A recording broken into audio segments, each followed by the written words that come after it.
Hello everyone, welcome back to What If Deku Had Chakra. Be sure to like, share, and check out the author Belinsky Simp as they have some really good Naruto fanfics. The link will be in the description down below. And with that, let's begin. Chapter 34, Race, Third Person POV. Izuku reached the train station and stopped flying as he started looking around for his classmates. He looked for them for about 10 minutes but couldn't find anyone. He even tried to call them but none of them answered. He called Aizawa to question him as to why no one was there even though it was 10 minutes past the hour they were supposed to be there. Hey Uncle Shota, why is no one in the train station? They should have been here 10 minutes ago and none of them is answering their phones, asked Izuku. Izuku, we told you that you should come back to the school yourselves 2 weeks ago before you entered the train. Were you not listening? Answered Aizawa. Oh, the connection is bad, see you later uncle, said Izuku before hanging up. I forgot about that. He whined to himself. Couldn't any of you remind me of that? He said to the people in his mindscape. It's your job to remember, not ours, answered Sasuke. Izuku sighed before focusing his chakra and teleporting to a mark that he had beside Class 1A. He was about to open the door and enter until he heard the name Stain. He listened to what his class were saying, and not much to his shock they were talking about the hero killer and his fight with Izuku. He sighed before opening the door and entering. Immediately all eyes were on him. The class fell into chaos as they all ran towards him to question him about the hero killer and the nomus he fought. Izuku asked them to sit in their places and stay calm, then sat down and explained the entire situation. Bakugo and Izumi glared at him together and then the blind-haired started talking. Listen here, stupid Deku. Just because you fought some week long and beat him doesn't mean that you're a good hero. You're still the same pathetic, useless Deku you were before, spat Bakugo. Izuku looked towards his way and grinned. Whatever helps you sleep at night, Bakugo, he said. Izumi made a TCH sound while she and Bakugo felt their blood boiling.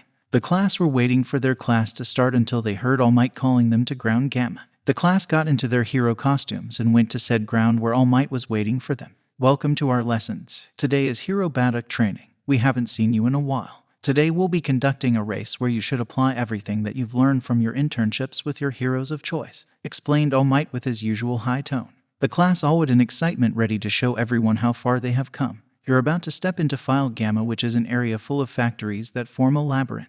You'll be competing in groups of 5. Each person starts from a different location from the outskirts of the field. I'll send a distress signal and you'll try to rescue me. The first person to catch me wins, explained the pro. The entire class nodded in understanding, and All Might distributed the teams where Izuku was on the same group with Ajiro, Hida, Mina, and Siro. They all took their respective positions, and the class started betting who was the one that would win, with most of them choosing Hida and a few betting on Izuku. And now that everyone is ready, begin, said All Might said while giving the signal. The 4 students competing against Izuku immediately used their quirks to start the race and find the hero. Izuku smirked a little before floating in the air and using his chakra to enhance his speed. He rushed in the air, causing small shockwaves that pushed back Mina and Sito that were standing behind him. He sensed All Might life force in seconds and flew there, catching him in less than a minute. The entire class had their jaws to the ground while their eyes were wide open. Since when can he fly? Was the question that they all were wondering. And we have a winner, said All Might while questioning the teen's flight internally. Izuku smiled a little while All Might told his classmates that he noticed a great improvement in them. The teen then went to his other classmates where everyone's eyes were on him. That was amazing, Deku-kun. Since when can you fly? Said Uraraka. I just recently learned that it was an extension of my quirk while I was meditating, which is why I decided to choose Hawk's agency, answered Izuku. The entire class looked at him with understanding while his ex-best friend and sister were once again boiling with anger and jealousy. After the entire class had their turns, they went to the changing rooms where they all took off their hero costumes and got back into their uniforms. They were discussing the training they had when Monota called Izuku. Hey Izuku, look, it's the jackpot. It's a hole between ours and the girls' locker room. The previous generation has blessed us, said Mainta. Ada was about to stop him from peeking into the room when Izuku punched him right into a wall, shattering it. Girls, I'll tell Mr. Nezu of the hole. I need to tell him about something else anyways, said Izuku. Everyone else felt the anger he was showing, so they didn't say anything and stayed silent. Izuku teleported to Nezu's office, and to his luck Midnight and Aizawa were also there. He smiled at them before looking at Nezu and talking. Mainta has been causing a lot of perverted actions. He tried to peek into the girls' locker room today, but I ended up stopping. I believe you'll deal with it, right? Said Izuku. Yeah, Izuku, don't worry about him, you'll deal with him. I already have a plan in mind, answered Nezu with a smile that made the rest shiver. Thank you, excuse me, now I'm going back to class, said Izuku. Nezu nodded before Izuku teleported back into his classmates using one of the marks he placed on them.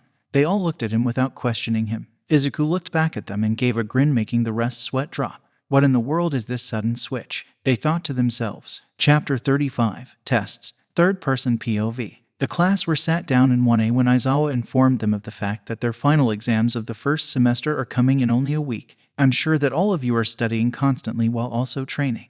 The exam is made up of both the written part and the practical one, and you should be focusing on both equally. Good luck, said Aizawa while leaving the classroom and closing the door after him. Most of the class started talking about how they weren't ready for an exam as they didn't have much time to study. Izuku and Momo, who were ranked first and second respectively, didn't say anything. Same could be said about the rest of the students ranked in the top 10. Izuku, you're the smartest here, can you please help me with studying?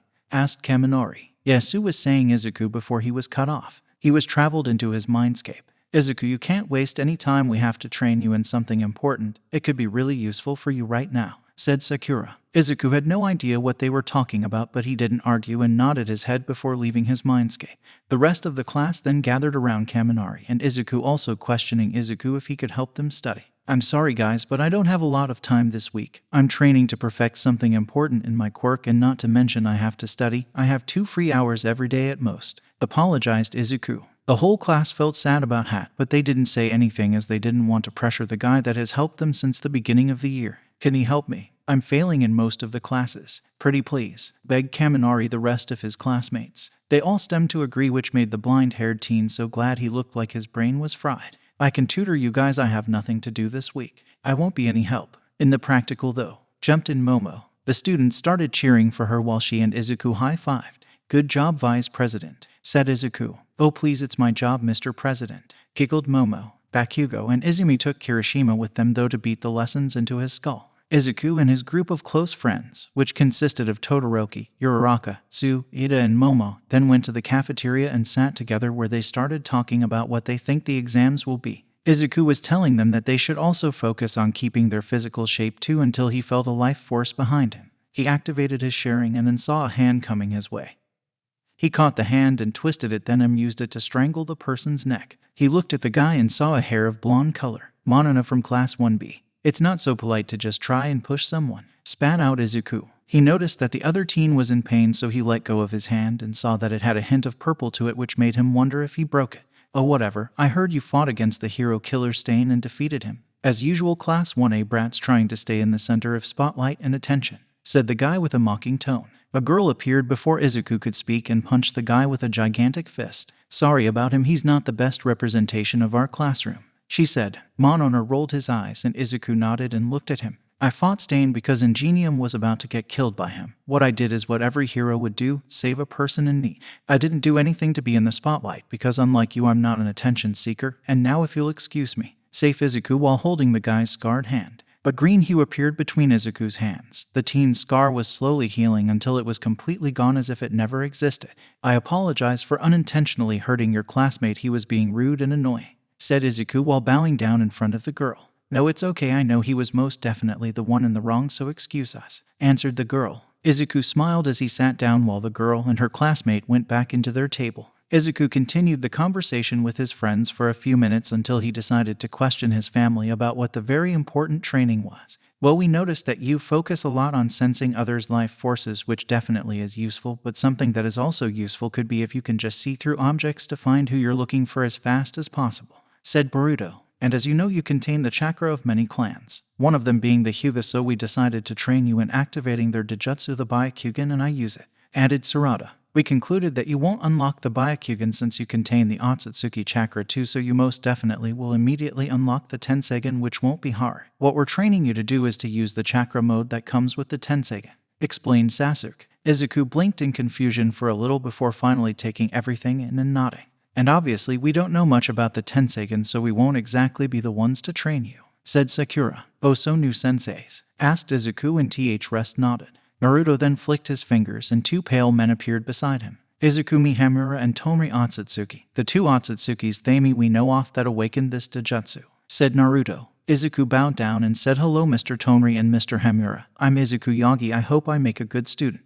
The older Otsutsuki, Hamura, and his descendant chuckled as they looked at the kid. The old godlike being then pat his head and smiled at him when he looked at him. You don't have to be so stiff, kid. It's not hard to master it, so just focus with us 3. Explained Tonri. 3? You're 2, where is the 3rd? Asked Izuku. Oh, that would be me, said a woman with dark blue hair cut in a bob style reaching her shoulder. Hello, I am Inada Hyuga, the Byakugan princess, the successor of Hamura Otsutsuki, the human with the strongest Byakugan, followed by her daughter, the wife of Naruto Uzumaki, biological mother to Boruto and Himawari Uzumaki and foster mother to Kawaki Uzumaki. Awad Izuku. Oh well, looks like I don't have to introduce myself, she said in a small shy tone that she's known for. Of course not. Naruto-san told me all about you from the day we met, shot back Izuku. Hinata looked at Naruto and he had a smug, proud look on his face which made everyone roll their eyes. Chapter 36, The Exams. Third-person POV. Izuku trained with his 3 new teachers and just like Sasuke suspected,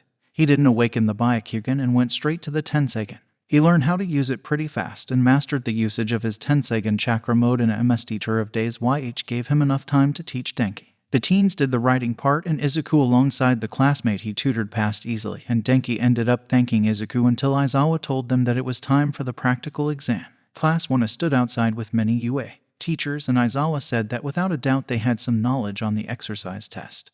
To which Mina and Denki exclaimed that it would be fighting against robots, an idea that they were given by an older class student. Suddenly, Nezu jumped out of Shota's scarf and revealed to the students that they would not be having a battle simulation against robots for their test exercise. Nezu explained that the recent surge of villains had caused the school to increase the quality of their training methods in order to increase the students' battle experience. Nezu said that from then on, UA students would be having battle simulations similar to real-life battles. Class 1 was going to be the first students who is going to have real-life battle simulation. Nezu revealed that Class 1A's test exercise would be forming pairs and facing one of UA's teachers in combat, shocking Class 1A. Nezu stated that Class 1A's pairs and the teachers they would fight have already been decided. Shoto and Momo would be paired together to face Shota in combat for their exercise test. Shota then said that Izumi and Katsuki will be paired together, much to their joy. After that, Izumi and Katsuki were surprised to learn that they will be facing All Might in combat for their exercise test. The first fight was between Kirishima and Sato against Cementos. Cementos used his cement manipulation powers to create barriers, which Kirishima and Sato used their powers to smash. However, the time limits on their quirks run out before Cementos runs out of walls, deeming them failures. The second battle was Momo and Todoroki versus Aizawa. The pair got off to a bad start when Aizawa was able to capture Shoto, but once Shoto encouraged Momo, who's the better tactician of the two, but was suffering from self-esteem issues after her quick loss at the hands of Takoyami during the sports festival. They managed to work out a strategy involving a catapult and a shape memory alloy copy of Eraserhead's scarf, which they tied him up with. And even though Momo did make a mistake, Aizawa allowed her the victory because he's a total softie at heart even if he couldn't admit it. The fight after was Denki and Mina versus Principal Nezu, where the students tried to escape the area, while Nezu used his super intelligence and a wrecking ball to set up disaster dominoes so they couldn't. Even when he deliberately left them a way out, they couldn't find it, deeming them as the second losing team. The fight following it was Anjiro and Ada versus Power Loader. Power Loader's tunneling quirk made it hard for Ada to run to the exit without falling into a pit, and he was also too fast for Anjiro to make any headway. They got past that by combining their skills, where Ada threw Anjiro to the exit using his super speed, sacrificing himself to let his teammate get out. They won. After that were Tsu and Takoyami versus Ectoplasm. Ectoplasm's Misa crowd quirk allowed him to chase Tsuyu and Takoyami across the arena, and eventually trap them with one really big clone. He was eventually surprised by some nice tactics from Tsuyu, who hid the handcuffs in her stomach, which is a part of her frog powers, and handed them to Dark Shadow to cuff Ectoplasm's leg, deeming them as winners. The following fight was between Toru Hagakure and Mizo Shoji versus Snipe, where Shoji distracted Snipe, allowing Toru an opening to cuff him, while completely invisible because she took off her hero outfit, and allowed them to win. During Zero and Minda's fight with Midnight, Zero was knocked out by Midnight quirk, which made Moneta jealous due to how close Zero was to the heroine. Minda was eventually also knocked out too, making both of them fail. After that came Uraraka and Ayama's fight against 13. The pro hero was easily winning until Uraraka remembered what the hero that trained her and ended up defeating the hero by capturing her, making them win. The fight following was Gyro and Koda versus Present Mike. Gyro was fairly useless except for defense because Present Mike out-volumed her. All the animals around were also scared off by all the shouting, so Koda didn't have much to use. The only thing present were insects, and Koda was scared of them. However, he overcame his fear when he saw that Present Mike had ruptured Gyro's eardrums. And just like Koda was scared of bugs, turned out Present Mike was too, which allowed them to overcome him and escape through the gate. The fight before the last was Izumi and Bakugo against All Might. That began as exactly the kind of curb stomp battle one would expect when All Might is involved. even handicapped. Making it worse, Katsuki and Izuku couldn't work together. Katsuki had an inferiority-superiority complex and saw himself a lot better than working in a team. And the same could be said about the girl. They couldn't just escape, as Bakugo noted, because All Might was too fast. If they didn't fight All Might together, they're toast, and eventually they managed to agree with each other long enough to attack as a team and win the exam battle. It was only Izuku left behind. And with that, I'll see you all in the next part. For those who are interested, we have a Discord down below. Be sure to aim for the stars, drink plenty of water, and for us to cause chaos. With that, take care until next we see each other again.